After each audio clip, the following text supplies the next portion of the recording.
Welcome back to the Deep Dive. We're here again to take these big, complex human experiences and really try to unpack them using the sources we've gathered.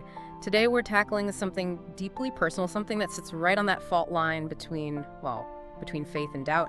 We're talking about unanswered prayer, that silent grief. It really is almost universal, isn't it? That feeling. Absolutely. You know, when you put everything you have into a plea, maybe for healing or guidance or just help for someone you love, and what comes back?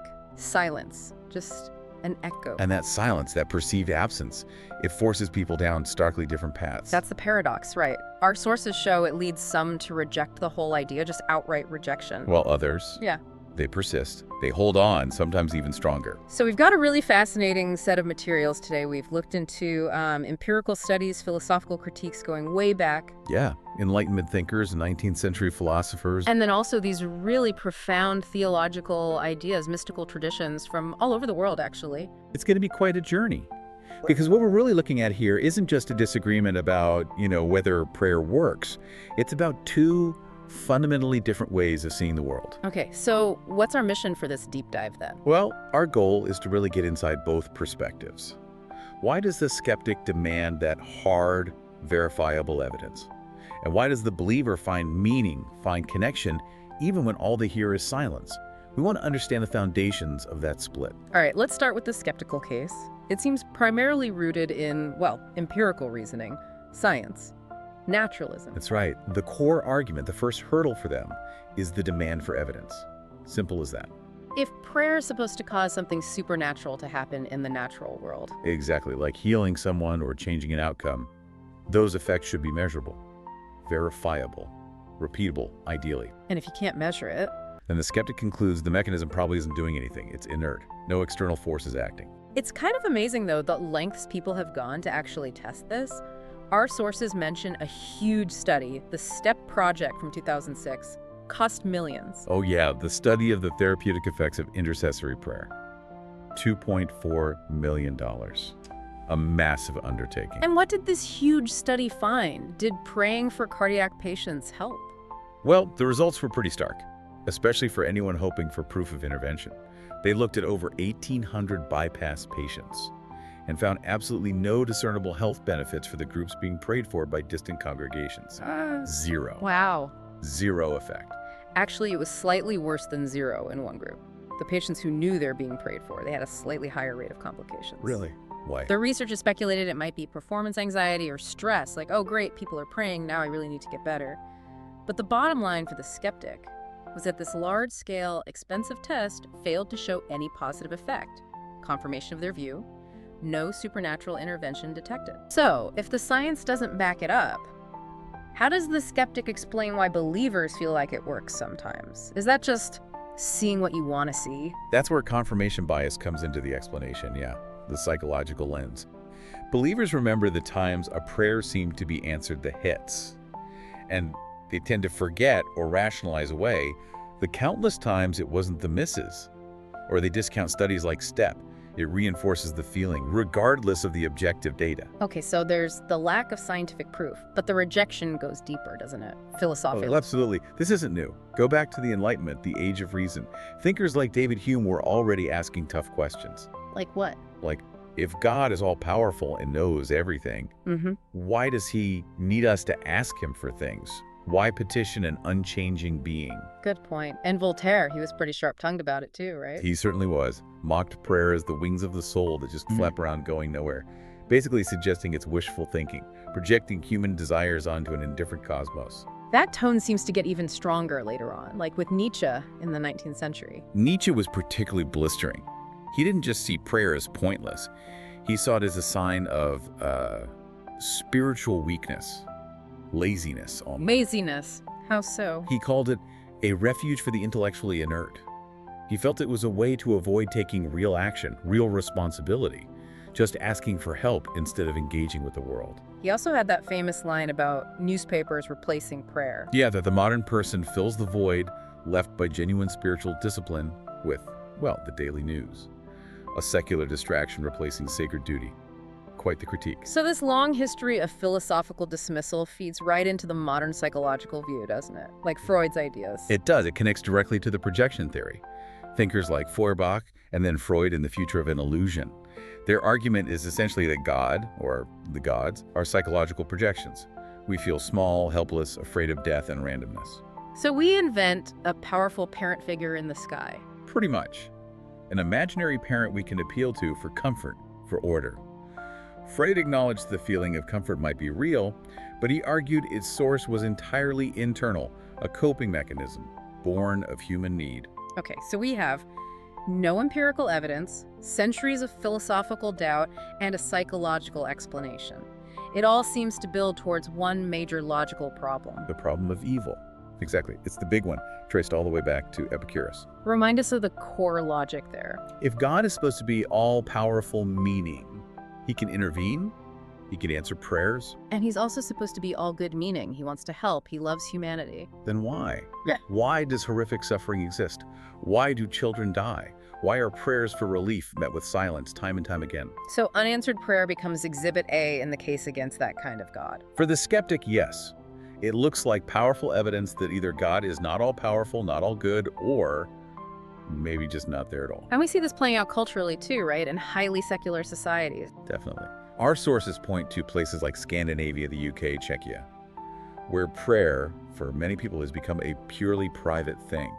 It's seen as maybe psychologically helpful, like meditation, but detached from any real expectation that it's going to cause external supernatural change. The skepticism has sort of seeped into the cultural norm. Okay, that case from the skeptical side, drawing on science, philosophy, logic. It's really powerful. He called it a knockout punch. So given all that, how do believers persist? What fuels that unwavering faith for billions of people when faced with that kind of evidence or lack thereof and that deep silence? That's the huge shift, isn't it? It requires moving away completely from that transactional view of prayer. What do you mean by transactional? Like a vending machine, put a prayer in, get a result out. Exactly, that ancient idea, do ude, I give so that you might give. The believer has to move beyond that model. The value isn't primarily in the external result. So where's the value found? Internally. It becomes about the relationship with the divine, not the transaction. This sounds like where Kierkegaard comes in. The sources mention his idea about prayer changing the person praying. Precisely. Kierkegaard said, the function of prayer is not to influence God, but rather to change the nature of the one who prays. It's about inner transformation, alignment, submission, regardless of whether the specific request is granted. C.S. Lewis had a related thought, didn't he? Something about God changing things in answer to prayer. Yes, Lewis added a layer. He suggested prayer doesn't magically change circumstances on its own, but it creates the condition for God to act, perhaps in ways we didn't foresee. And crucially, even a no answer, or a delayed answer, is seen as part of God's work in refining the soul. The denial itself becomes purposeful, formative, not a failure, but a different kind of answer. That reframing seems absolutely critical for maintaining faith when you get that no. How does this play out in different traditions? Let's start with Christianity. It's central. Think of the Apostle Paul. He talks about this thorn in the flesh, some kind of suffering, and he begs God repeatedly to take it away. And God's answer? Is basically no. It's, my grace is sufficient for you, for my power is made perfect in weakness. So, the denial itself is framed as a way to reveal God's strength through human vulnerability, dependence, not deliverance. And even Jesus' own prayer in Gethsemane. Right before his crucifixion, praying for the cup to pass from him. That prayer wasn't answered in the way he asked. It models ultimate submission. Not my will, but yours be done. Okay, so Christianity reframes denial as grace or submission. What about Islam? The sources mention a very structured way of understanding answers. Yes, in Islam, the concept of dua, or supplication, comes with a theological promise. It's taught that a sincere prayer is always answered, just maybe not how or when you expect. Always. In what ways? In one of three ways. Either yes, the request is granted, or no, but the denial actually averts some greater unseen harm that would have occurred. Yeah. Or later, meaning the reward for the prayer is stored up for the afterlife.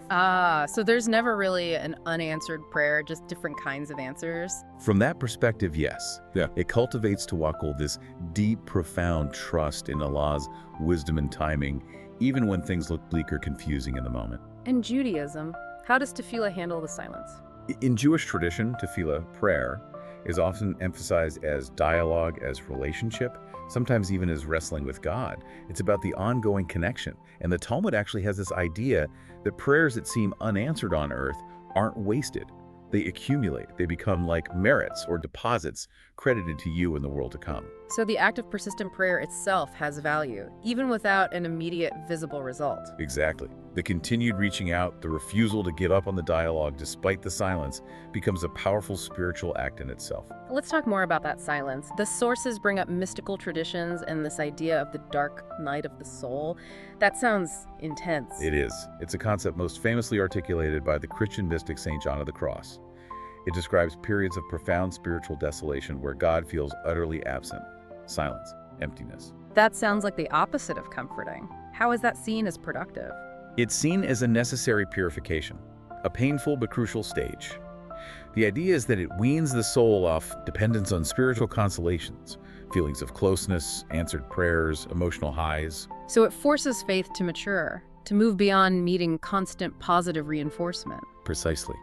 It aims to ground faith purely in love and trust, even in total darkness. It's about loving God for God's own sake, not just for the gifts or feelings God provides. It's a stripping away of the ego's demands. That connects pretty directly to another idea mentioned, the soul-making theodicy. Is that similar? It's related, yes. The soul-making theodicy tackles the problem of evil from a different angle. It argues that suffering, challenges, even unanswered prayers aren't mistakes in God's plan. They are necessary ingredients. God isn't trying to create happy pets in a comfortable cage. He's trying to forge morally mature, free, courageous beings. Like a blacksmith using fire to shape metal. That's a good analogy. The difficulties, the struggles, the times, God seems silent. These are the necessary fires that build virtue, resilience, compassion. Qualities that wouldn't develop if every prayer was instantly answered and life was effortless. We wouldn't grow beyond being, as some put it, robots. And this difficult internal process, it doesn't happen in a vacuum, does it? Community plays a role. A huge role. The sources mention sociologist Peter Berger's idea of the sacred canopy. The religious community, the church, mosque, synagogue, temple, acts like a supportive structure. It provides shared rituals, narratives, encouragement, basically a scaffolding that holds up individual faith when it's being tested by doubt or silence. It reminds the individual they're not alone in this struggle. So far, we've focused mainly on Abrahamic faiths. But if we widen the lens globally, the sources suggest the whole concept of prayer can change quite dramatically. Absolutely. And when the definition of prayer changes, what counts as unanswered also changes completely. Let's look east first. What about dharmic traditions, like Buddhism? How does prayer work there if it's not usually about petitioning a creator god? Right. In much of Buddhism, prayer isn't about asking an external deity for favors. It's often understood as mindful aspiration, cultivating internal states. Like the metta practice, loving kindness. Exactly. You're cultivating compassion, goodwill, focus within yourself, and radiating it outward. So the answer is the cultivation itself. Silence isn't a refusal from a god. It's often seen as an invitation. An invitation to what? To let go, to detach from expectations. Because in Buddhist thought, clinging, wanting, expecting, that's the root of suffering, dukkha. So if your prayer is an expectation, the silence is teaching you to release it. So the focus is radically internal. What about Hinduism? There are many gods, many forms of worship. True, it's incredibly diverse. But generally, when requests seem unanswered, it's often interpreted through the lens of karma. The law of cause and effect. Right. An unanswered prayer might signal that one's own past actions, karma, haven't created the right conditions, or that there's a need for more inner purification, more spiritual development first. So it's not necessarily a no from God, but maybe a not yet, or you need to work on yourself first? Something like that. The Bhagavad Gita suggests that requests need to align with the Dharma, the cosmic order. A refusal might simply mean the request is out of sync or the timing isn't right according to that larger order. It reflects back on the petitioner's readiness. Fascinating. Okay, let's shift again. What about indigenous perspectives? The sources mention a focus on relational reciprocity. Yes, in many indigenous traditions, prayer isn't just asking for things. It's deeply tied to maintaining relationships with ancestors, with the land, with the community, with the spirit world. Like the Lakota Wafula mentioned, Thanksgiving prayer. Exactly. It's often about gratitude, about acknowledging interdependence. There's an understanding of natural cycles, abundance, scarcity. Silence or hardship isn't necessarily seen as divine abandonment, but as part of the cycle, perhaps as a teaching. And the persistence matters there too. Even through immense hardship. Absolutely. Think about the Haudenosaunee, the Iroquois Confederacy, maintaining their great loss ceremonies continuously, even through centuries of colonization and genocide. The act of performing the prayers, the ceremonies, was the answer, in a sense. It reinforced who they were, their connection to each other and their traditions, their resilience. The communal survival, the cultural continuity itself becomes the testament, regardless of whether specific, immediate requests were granted. So when we pull all these threads together, what we see is that this deep divide over unanswered prayer, it's not just about different opinions on the evidence, it really boils down to operating within fundamentally different frameworks, different worldviews. Can you summarize those two frameworks again? Well, the non-believer, the skeptic, operates primarily within a naturalistic, empirical framework. They're looking for explanations that are testable, measurable within the laws of nature as we understand them. Evidence is key. And the believer. The believer operates within what you could call a theistic, relational framework. Meaning and validation aren't found solely in external measurable results. They're found in the subjective experience of connection, in transformation, in trust, in the support of their community, even, and sometimes especially, when faced with silence. So that same experience, the silent grief, leads to opposite conclusions. Precisely. For one, it's evidence of absence, proof that there's no one listening or no one able or willing to intervene. While for the other, it's interpreted as, well, maybe a painful test, a necessary part of a deeper process. A test of trust, a call to mature beyond simple requests, a part of that soul-making process we discussed. Painful, yes, but potentially purposeful. It really brings us back to that idea from C.S. Lewis, wrestling with his own grief after losing his wife. That maybe some denials are actually mercies. It's a challenging thought, isn't it? He reflected on past prayers that weren't answered as he'd wished at the time, and realized, in hindsight, that getting what he desperately wanted back then might have been disastrous. A mercy in disguise. It really makes you think, doesn't it? Considering your own life. Think about those times you prayed desperately for something, a specific job, a relationship to work out, a particular path. And what if that prayer had been answered exactly as you asked for it then? How might your life be completely different now, maybe even derailed from where you needed to go? Something to ponder. Thank you for joining us on this deep dive.